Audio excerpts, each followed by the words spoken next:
Hi everyone, Lisa Soames-Peck from Spellbound Miniatures here. Welcome to our YouTube channel. If you haven't subscribed, do click subscribe and you'll get notifications of any upcoming tutorials. Today we're working on the bedside table. It's part of our bedroom suite that we've been making recently.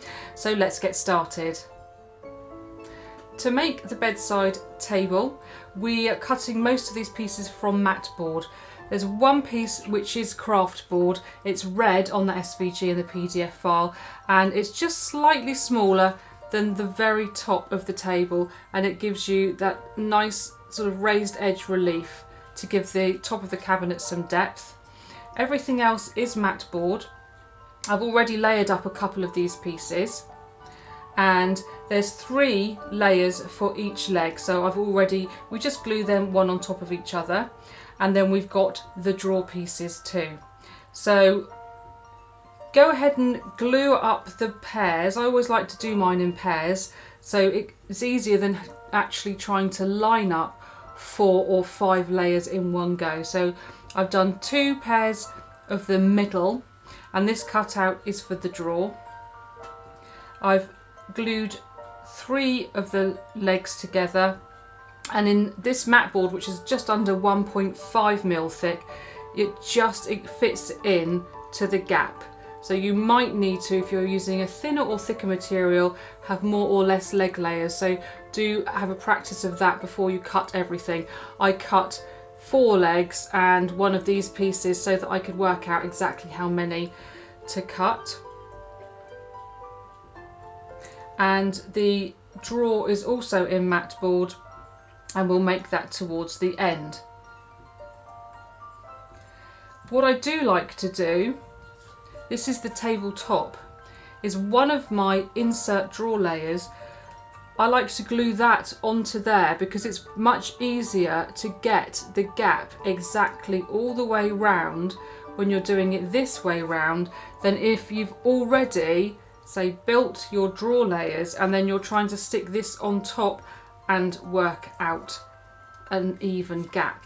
So that's what I like to do with that. Get one single layer, and it's much easier to see exactly where the best position for that one is. So we'll do that first.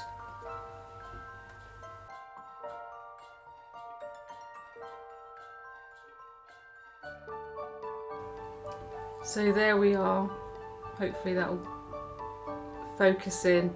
I've just left an even gap around there.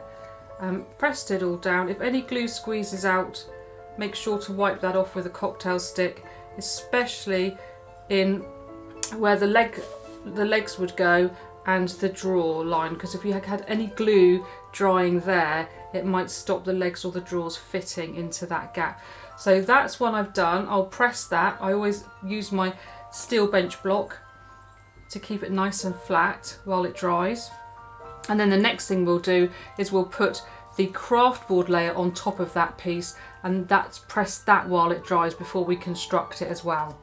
So I can do that, and I can actually press both pieces at the same time.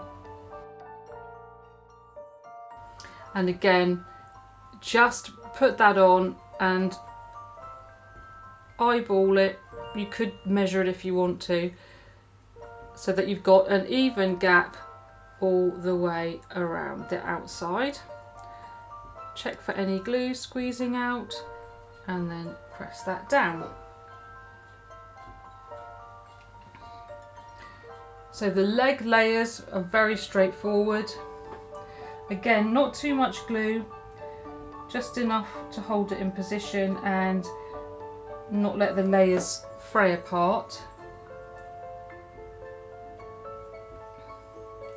And because there's this straight piece there on the back, we can press that down onto the table, and then it lines up both layers, and then just make sure at the top that that's lined up too.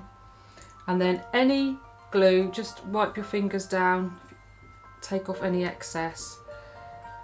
If you want to know how to shape these legs like we did on the dressing table, I'll put the link above me now to the dressing table tutorial, and I go into more depth in that tutorial how to glue and shape the cabriole legs to give them a more, I'd say, natural shape, the one that you'd typically find on furniture, but you can leave them exactly like this and they still look elegant and nice. So that's the 4 legs now.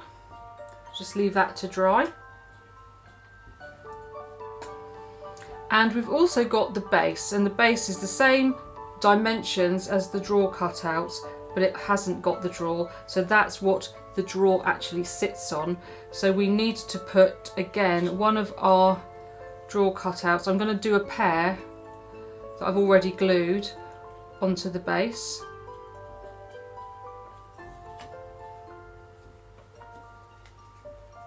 And we don't want glue all over the base piece because that's where the drawer's going to slide in and out, so we put the glue onto the drawer cutout piece instead.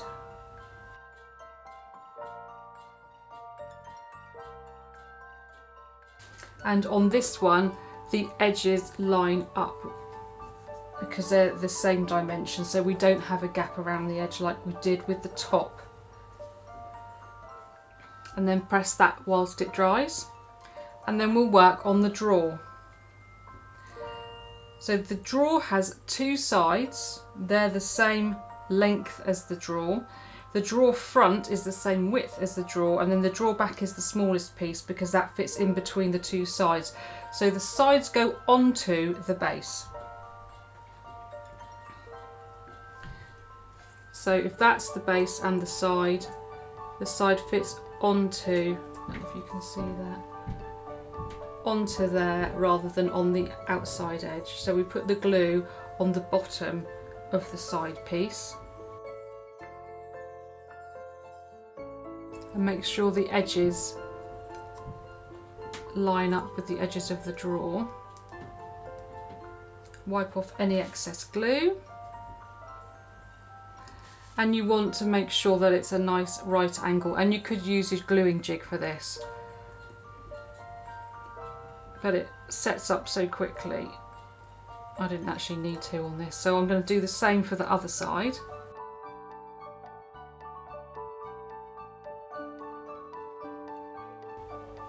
Make sure the sides don't overhang the base because this will fit exactly into the drawer cutout, so we don't want it hanging out any more than the edge of the drawer base.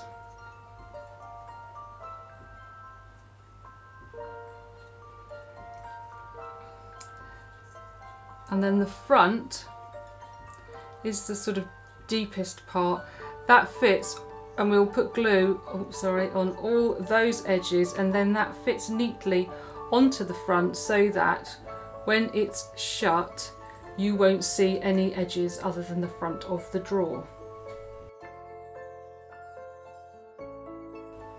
So again, line that up with the sides and make sure it's level on the bottom.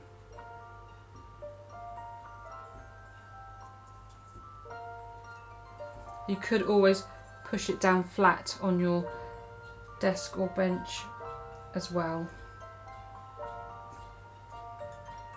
That's a really neat drawer front, and then the back slots in to there on top of the base and inside of the 2 side pieces. So we want glue on the side and the bottom, and then the other side of the back piece. And you might need to just gently wiggle the sides out slightly to get the back in.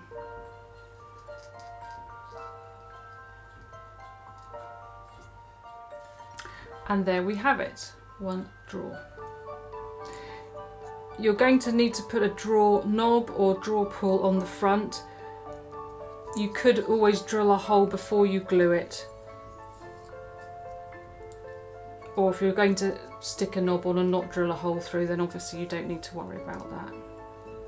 I'm probably going to make the same drawer pull on this that I did for the dressing table. So we leave that to set up. We've got our top piece now all pressed and dry.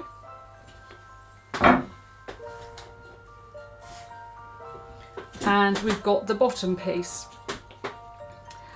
And I've got another pair of middle drawer layers here, and I've got an odd one, and I think, if you remember, we've already got one onto the top. Depending on the thickness of your material, you might want to check at this point before you glue them all how deep this is compared to your drawer, and my drawer won't fit in there, so I will need that 6th layer. But it's always just worth checking and dry fitting things before you glue them. And then that one slides in. So I will need all 6 middle layers, which are these, plus the base, plus the top. But do check and dry fit it first. It's better to cut 6 layers and leave one out. But that, you know, depends. Some mat board is 1.4 or 5 mil. I have had some that's 1.3 mil. So once you're happy, we'll glue the extra layers on.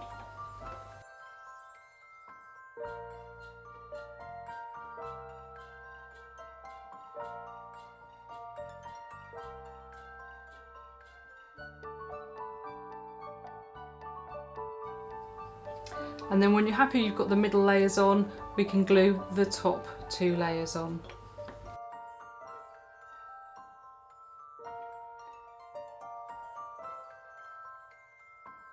And then I would press the whole thing and let that set up really well. Okay, so the top has now dried and pressed.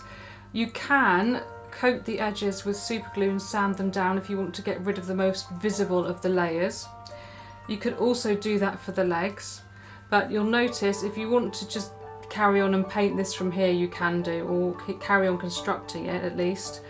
The legs fit in perfectly and they kind of self-locate up to the top and to the back, and they create a nice angled edge there around the edge of the cabinet. So all we need to do is put glue on the top, a little bit on the back and the sides, but not where it would poke out at the bottom where you would see that. And don't put any on the front. And just remember to put your leg the right way round, which for me is always facing outwards.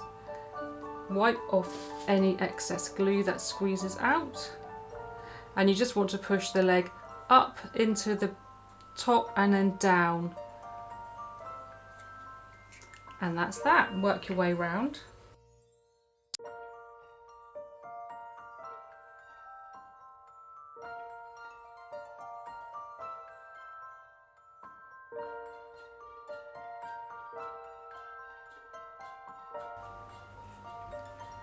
And there you have it, really cute little table. I've already put just a head pin and a bead on there and bent it over on the inside, and that will slide in and out.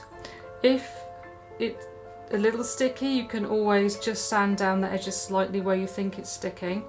So now I'm just going to prime and paint this, and maybe put one of my water slide decals on, and I will show you photographs of that at the end of the video.